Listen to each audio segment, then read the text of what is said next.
Summer is here, and this video is all about the tips you need to improve your fitness in this coming off season. Hi, my name is Andy. I'm a physical therapist and fitness coach specifically for soccer players. So let's get straight into it. If you guys haven't realized that summer is here, well, it is. And if you're watching this video at a different time of the year than it was actually posted, well, summer is coming a lot sooner than you think. The number one and first tip I always give to players going into the off season is you need to have a plan. And by plan, you need a clear, detailed, and oriented way you are going to improve your physical and technical game while you're away from your team. Because what often happens if you don't have a plan is either you take a week or 2 or 3 or 4 or 5 off, you don't account for things like vacation, and you just generally don't have a structure. And if you don't have a structure, it means you have no direction. If you don't have any direction, it means you're going nowhere. Which leads me to tip number 2, which is be realistic. Chances are you've been playing the game of soccer for quite some time, and you've been through quite a few summers or off seasons,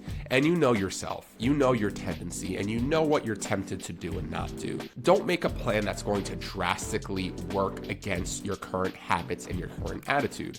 If you want to work on that, that's fine, but just realize just 12 weeks in the summer is not going to cause a major shift in any of that. I'll give you an example. Me, I like to stay up later at night, and I absolutely hate waking up early in the morning. If I make a plan for me to start doing runs at 5 a.m. outside, it's just not gonna work. When you're making your plan, be realistic and realize what are your strengths and what are your weaknesses in terms of lifestyle and habitude, and work within your strengths instead of trying to fight against your weaknesses. If you hate gym work, don't promise yourself you're gonna go to the gym 4 times a week.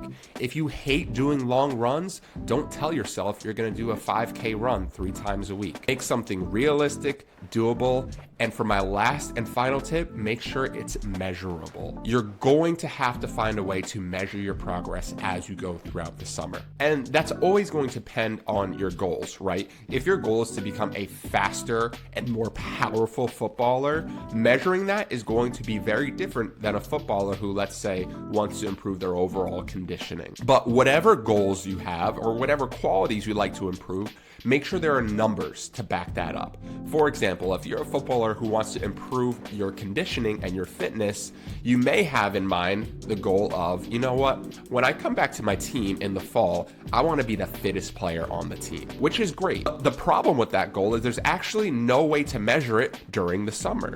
You're going to have to find a way to change that. So I would suggest doing this. Instead of saying, I want to be the fittest player on the team, why not do this? I want to score a 20.5 on the yo-yo beep test because that was the top score of the most fit player last season, and I want to be able to beat that. Do you see the difference there? Do you see how they both accomplish the same thing, but one is a lot more specific and measurable than the other? One is a lot more easy to hold you accountable for the entire summer than the other. But all in all, I hope you guys enjoyed this video. Make sure you like, comment, share, and subscribe.